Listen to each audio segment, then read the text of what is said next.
Je suis bien arrivée à l'aéroport d'Osaka et il m'est encore arrivé une dinguerie. En partant d'Osaka, je vous disais que je me dépêchais un peu parce que j'étais un peu en retard et j'avais peur de louper mon vol, enfin d'arriver trop tard. En réalité, j'étais très loin de pouvoir louper mon vol. Je vais vous expliquer pourquoi. En fait, il y a déjà 2 jours, je commençais à trouver bizarre que KT, donc la compagnie avec laquelle je voyage, ne m'avait pas envoyé de mail pour me dire de me préenregistrer, etc. Enfin, en général, ils envoient toujours un mail 48 heures avant. Donc je me suis dit il y a 2 jours, je me suis redit hier, et puis sur le moment, je me suis dit ah ça se trouve c'est passé dans mes spams, etc. Enfin, je me suis pas plus inquiétée que ça. Et tout à l'heure, donc je prends le train entre le centre d'Osaka et l'aéroport, et je me redis la même chose. Je me redis c'est bizarre, j'ai pas reçu de mail pour me préenregistrer. J'espère que c'est le bon horaire. Je me rappelais plus trop, donc j'ai re-regardé ma réservation. Et il y a un moment dans ma tête où je me suis dit, pour rigoler, imagine, t'as pas réservé la bonne date, imagine tu t'es trompé. Et là je rigole intérieurement dans ma tête, hein, tout ça c'est mon discours interne. Je me dis quand même, je vais aller voir dans ma boîte mail. Donc je regarde ma boîte mail, je regarde mon mail de réservation que j'ai fait il y a 2-3 semaines. Et là je vois que j'ai réservé mon billet non pas pour le 27 mars, donc aujourd'hui, mais pour le 27 avril. Voilà. Donc j'avais pas pris un billet pour aujourd'hui, je n'ai pas pu partir aujourd'hui. Franchement, ça a été le gros coup de stress, ça ne m'est jamais arrivé. Enfin, ça m'est déjà arrivé de me tromper sur une date de billet, mais juste avant de passer au paiement, pas le jour même où je pense que je suis censée prendre mon avion. J'ai pris le train, j'ai essayé de trouver une solution dans le train et à ce moment-là, mon téléphone m'a lâché. J'avais plus de forfait sur ma SIM japonaise. Comme il m'avait pas prévenu avant, j'ai pas pu la recharger, donc je me suis retrouvée sans réseau dans ce train à me dire mais qu'est-ce que je fais, est-ce que je pars quand même à l'aéroport, est-ce que je pars pas, enfin, en vrai j'étais déjà en chemin pour l'aéroport. Donc voilà, je suis arrivée à l'aéroport, je suis allée au comptoir de chez KT et il s'avère qu'ils ne pouvaient rien faire puisque j'avais pas réservé directement avec eux, mais j'avais réservé par via le site kayak.fr quoi. Je prends toujours mes billets là-bas. J'ai contacté la compagnie, la société de réservation de billets, et du coup j'ai réussi à modifier mon billet pour être mise sur une autre compagnie moyennant la modique somme de 1 900 €. Voilà. Moi qui étais assez contente du prix de mes billets business aller-retour, j'avais payé 3 600 € je crois. Je trouvais que c'était plutôt un bon prix.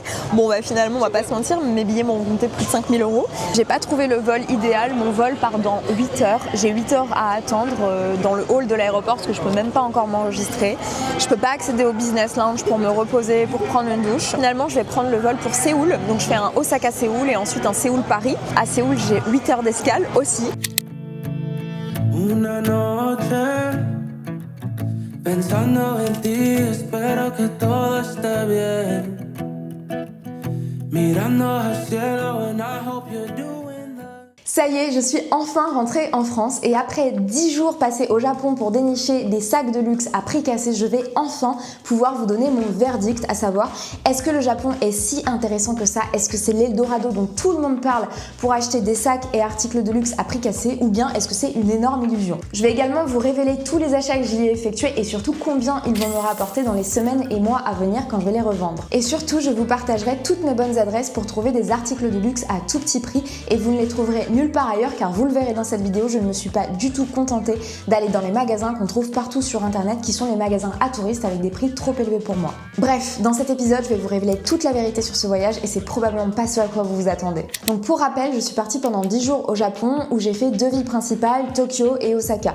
Je ne suis pas restée dans ces villes-là et j'ai plutôt rayonné dans les banlieues aux alentours de ces 2 villes parce que, comme je vous l'ai déjà dit dans les vidéos précédentes, en fait les magasins qui sont situés dans Tokyo et dans Osaka, ils sont déjà ultra connus, il y a plein de touristes qui y vont, donc en fait les prix ont déjà augmenté, donc c'est plus si intéressant que ça. Donc avant de partir, j'avais fait une sélection de magasins et de villes de banlieue avec un planning, tel jour j'allais à tel endroit, tel jour à tel endroit. Au total, j'ai pas compté, mais j'ai dû faire entre 30 à 40 magasins pendant ces 10 jours, franchement c'était énorme. Et en fait, comme vous allez le voir, la plupart de ces magasins ne m'ont servi à rien et j'ai réussi à faire des bonnes affaires que dans 3 de ces 30 à 40 magasins, donc vraiment pas grand chose. Avant de partir, je m'étais fixé un budget et bonne nouvelle, j'ai réussi à le tenir. Donc je m'étais fixé pour budget 5 000 € avec ma société et en réalité j'ai dépensé 4 293 € et à titre personnel je m'étais fixé 3 000 € et j'ai dépensé un petit peu moins de 1 600 €. Donc je suis super contente d'avoir réussi à tenir le budget tout en trouvant de bonnes affaires. Donc maintenant je vais passer dans la partie la plus croustillante de cette vidéo, je vais faire le bilan de mes trouvailles. Je vais les faire par ordre chronologique, donc les trouvailles que j'ai faites à Tokyo et les trouvailles que j'ai faites à Osaka. Vous allez le voir, j'ai fait beaucoup plus de bonnes affaires à Osaka qu'à Tokyo. Alors est-ce que c'est parce que Osaka c'est mieux que Tokyo? Est-ce que c'est parce que Tokyo c'était le début du voyage, j'étais un peu moins rodée, j'ai eu moins de chance? Je sais pas exactement. Quoi qu'il en soit, c'est vrai que moi je commence à avoir un avis assez tranché sur la question. Si je devais retourner au Japon aujourd'hui, je pense que je me concentrerais principalement à Osaka. Premier article que j'ai acheté, c'est ce magnifique sac Chanel Camera. rouge que j'aime beaucoup. C'est un format vraiment très sympa qui est de la fin des années 80, début des années 90 avec son magnifique petit médaillon. Il est en très bel état, toutes les dorures sont nickel, l'intérieur est très bien. Il a simplement quelques petits accrocs, je sais même pas si vous allez réussir à les voir au niveau de la caméra, donc ici, mais c'est vraiment des petits accrocs minimes que je vais pouvoir rénover très facilement avec une crème réparatrice. Ce sac, je l'ai acheté au magasin Book Off de Funabashi qui est une banlieue à l'est de Tokyo à environ 1h, 1h30 du centre-ville. Ce sac, je l'ai payé 110 000 yens, soit environ 617 € et dans ce prix, j'inclus les frais de transaction, les frais internationaux de ma banque. Bien entendu, avant de l'acheter, j'ai mené une étude de marché, autrement dit, je suis allée voir les prix de ces sacs vendus sur différents sites de seconde main tels que Vestiaire.co, Jolie Closet, Collector Square. Ce sac, donc je l'ai payé 617 € et je vais le revendre environ 1500 €. Donc une très jolie plus-value puisque je vais pouvoir faire un peu plus que x2 avec ce sac. Deuxième sac que j'ai trouvé dans le même magasin, donc le Book Off de Funabashi, c'est ce magnifique sac Chanel, donc très vintage également, fin des années 80, début des années 90. Il est très très joli, son cuir est extrêmement doux, vous pouvez pas le sentir dans cette vidéo mais moi je vous le dis. Par contre, contrairement au premier, il est beaucoup plus abîmé, je sais pas si vous allez bien voir, enfin je crois que oui, mais là on voit que le cuir est complètement terni. Cela étant dit, c'est une rénovation très simple, il suffit de le nettoyer avec un savon à cuir et de bien l'hydrater avec la crème rénovatrice de Juve à cuir tout simplement. Ce sac là, je l'ai eu également pour un tout petit prix, je l'ai payé le même prix que le premier, 110 000 yens, à savoir 617 €. Contrairement au premier, ce sac se revend un petit peu plus cher, je vais pouvoir le revendre aux alentours de 2000 €.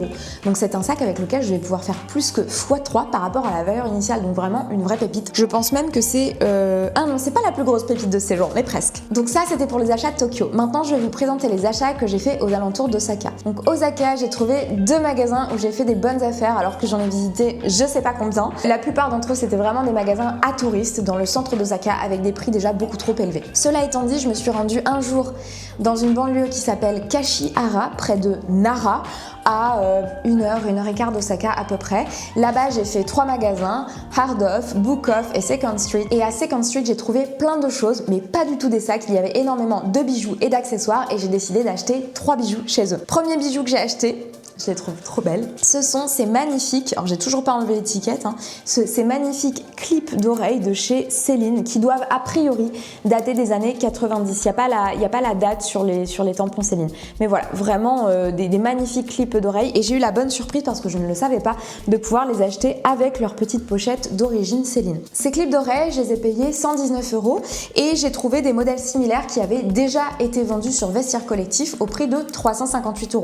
Donc ce sont des boucles d'oreilles que j'aurais aucun mal à revendre entre 300 à 350 voire 400 € puisque j'ai la pochette en plus. Donc une très belle plus-value puisque ça va me permettre de faire x3, x3,5 voire x4 avec ces boucles d'oreilles. Ces boucles d'oreilles, je les ai achetées avec mon argent et pas avec l'argent de ma société parce que j'ai envie d'en profiter et de les revendre plus tard. Deuxième bijou que j'ai trouvé au Second Street de la banlieue Kashihara et je les trouve trop belles, j'ai adoré également. Ce sont ces magnifiques clips d'oreilles de chez Chanel qui datent de 1994. J'essaie de bien les approcher de la caméra pour que vous puissiez les voir. Donc je les trouve vraiment magnifiques. Donc pareil, ce sont des clips d'oreilles et non pas des boucles d'oreilles comme ça se faisait beaucoup dans les années 90. Ces clips d'oreilles sont vraiment en très bel état. Je vais simplement les nettoyer rapidement mais franchement la dorure n'est pas du tout partie. Les clips fonctionnent très bien donc c'est vraiment parfait.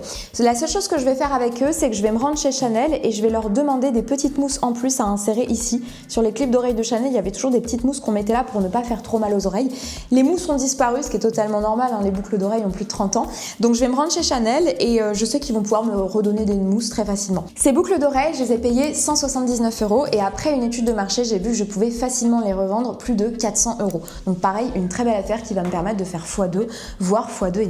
Et enfin, la dernière pépite que j'ai trouvée, c'est ce magnifique bracelet Chanel assez rare que je n'avais jamais vu ailleurs, ni à des ventes aux enchères, ni quoi que ce soit. Donc c'est un très joli bracelet Chanel qui date des années 90.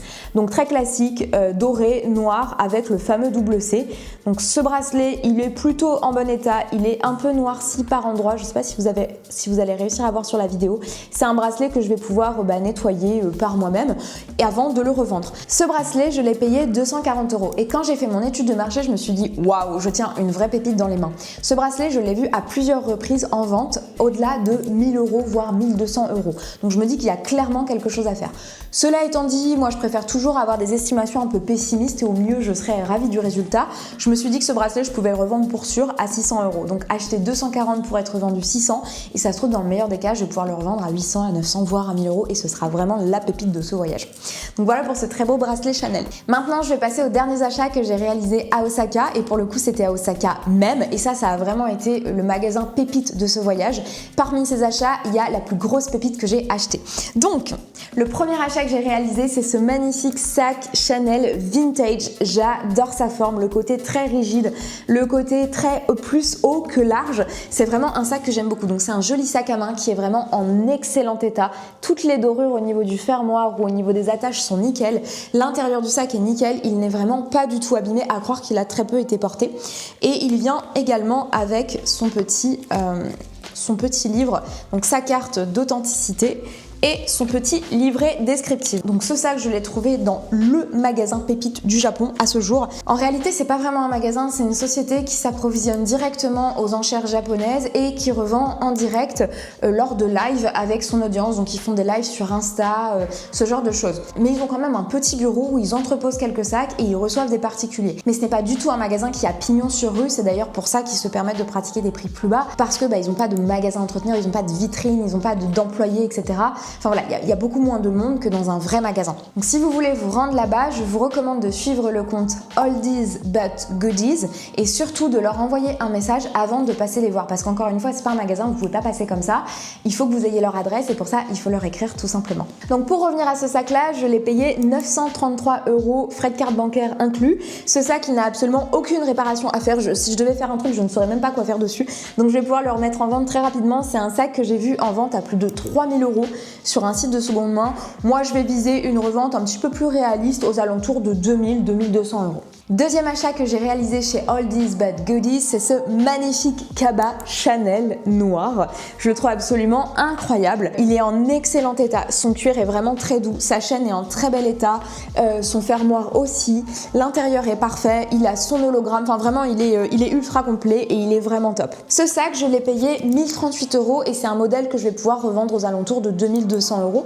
Donc réaliser une plus-value de x2. Et enfin, le dernier sac que j'ai acheté chez Oldies But Goodies, et pour moi c'est vraiment la pépite de ce voyage, et contrairement aux autres, ce n'est pas un sac Chanel, parce que jusqu'à présent, que ce soit en termes de bijoux, de sac à main, j'ai acheté quasiment que du Chanel, à part les boucles d'oreilles Céline. C'est ce magnifique Lady Dior en cuir noir agneau des années 90. Il est vraiment en superbe état. Enfin pareil, vous pouvez pas le voir sur cette vidéo, mais son cuir est vraiment extrêmement doux. Toutes les parties dorées sont en excellent état. Enfin, on a toutes les lettres, ce qui n'est pas toujours le cas sur les sacs Dior, donc il est vraiment en très bel état.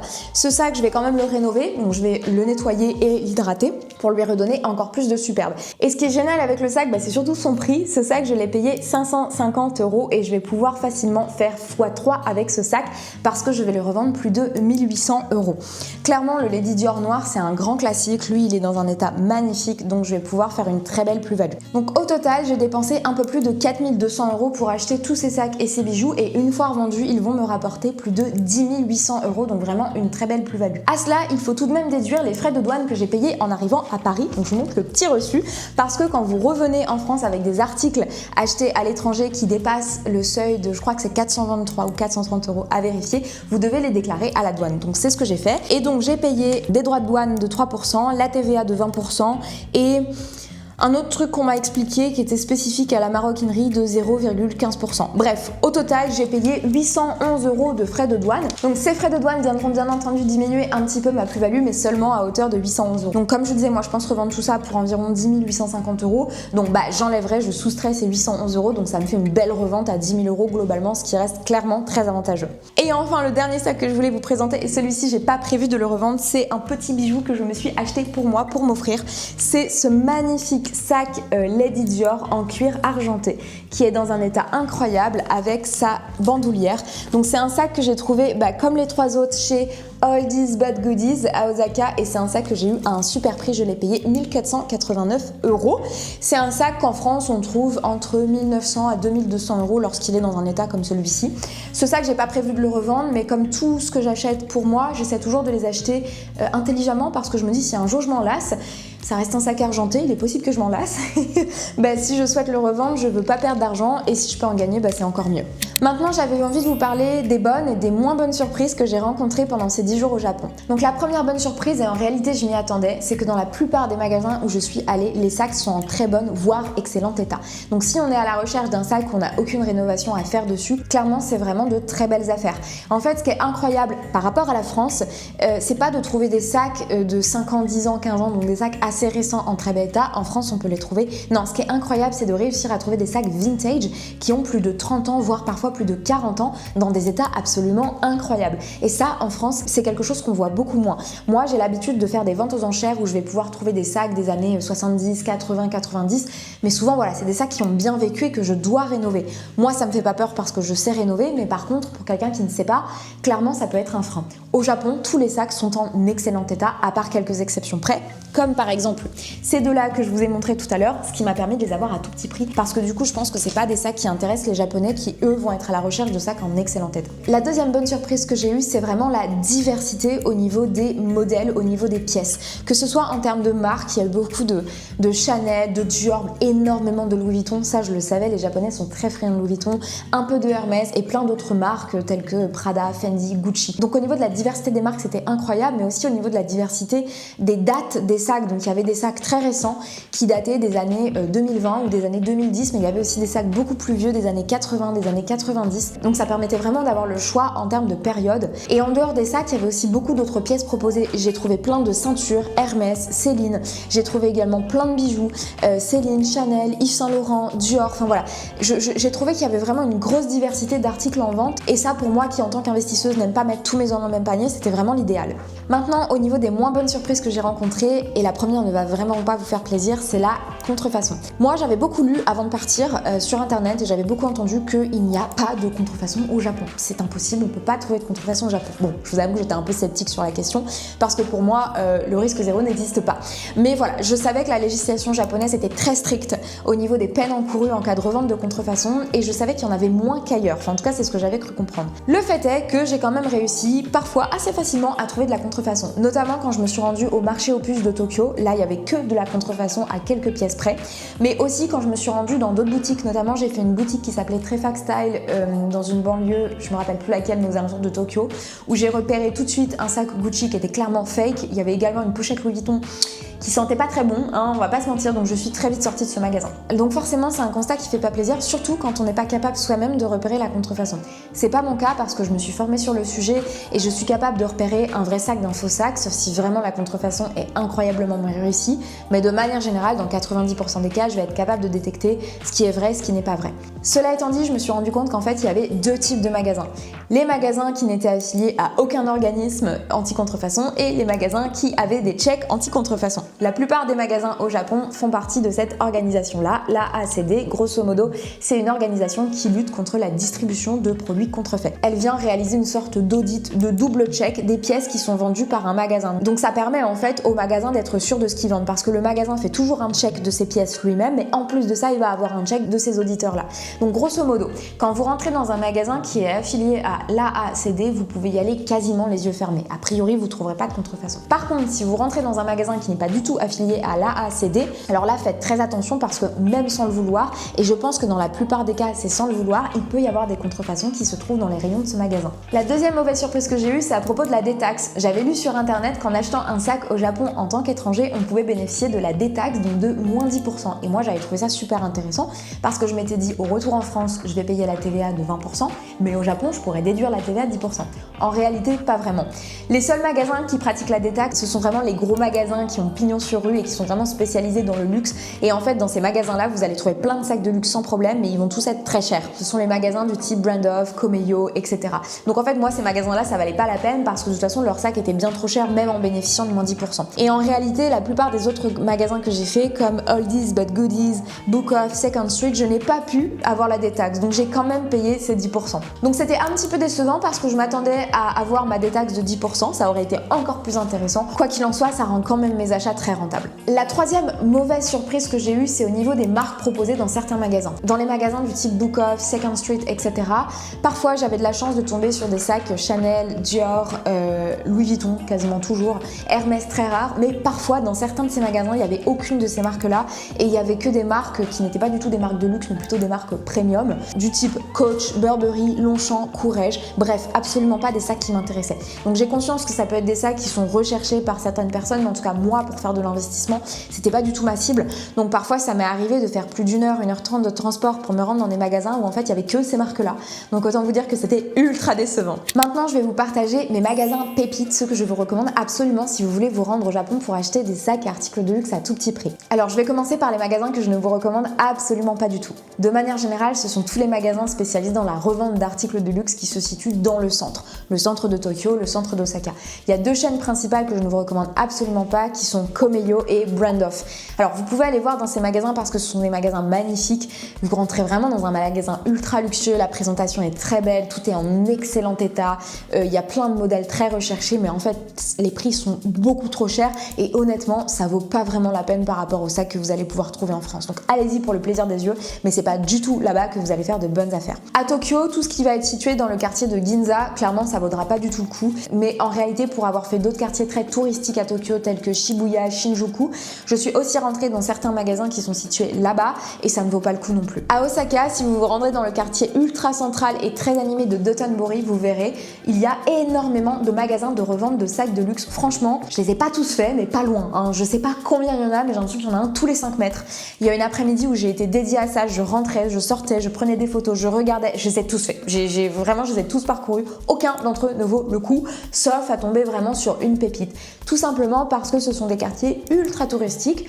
Les vendeurs ont compris que les touristes étaient intéressés par les articles de luxe japonais, donc les prix ont grimpé. Alors peut-être qu'il y a 5 ans ou 10 ans, ça valait le coup. Aujourd'hui, clairement, ça ne vaut pas le coup si vous voulez faire de bonnes affaires. Donc moi, ma recommandation, ça va être de vous concentrer sur les magasins Book Off, Second Street, Hard Off, et jamais ceux qui sont situés dans le centre des villes. J'ai fait des Second Street en plein Tokyo, à Shinjuku, à Shibuya, ça valait clairement pas le coup. Je vais vous recommander d'aller dans ces 3 magasins-là. Si je devais en citer un parmi les 3, je dirais clairement Book Off, et je vous recommande toujours de cibler les Book Off Super Bazar ou les Book Off Plus, parce que si vous ciblez uniquement les Book Off, parfois ils ne revendent que des livres ou des jeux de console.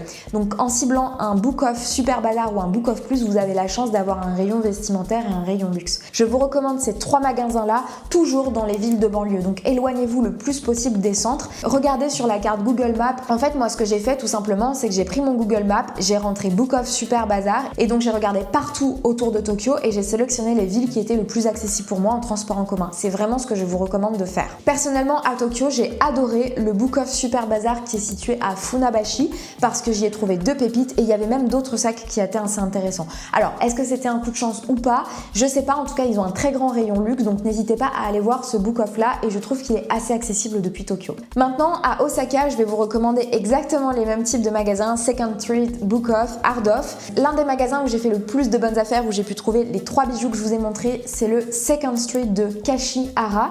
Donc c'est une ville qui se situe près de Nara, à peu près à 1 heure d'Osaka.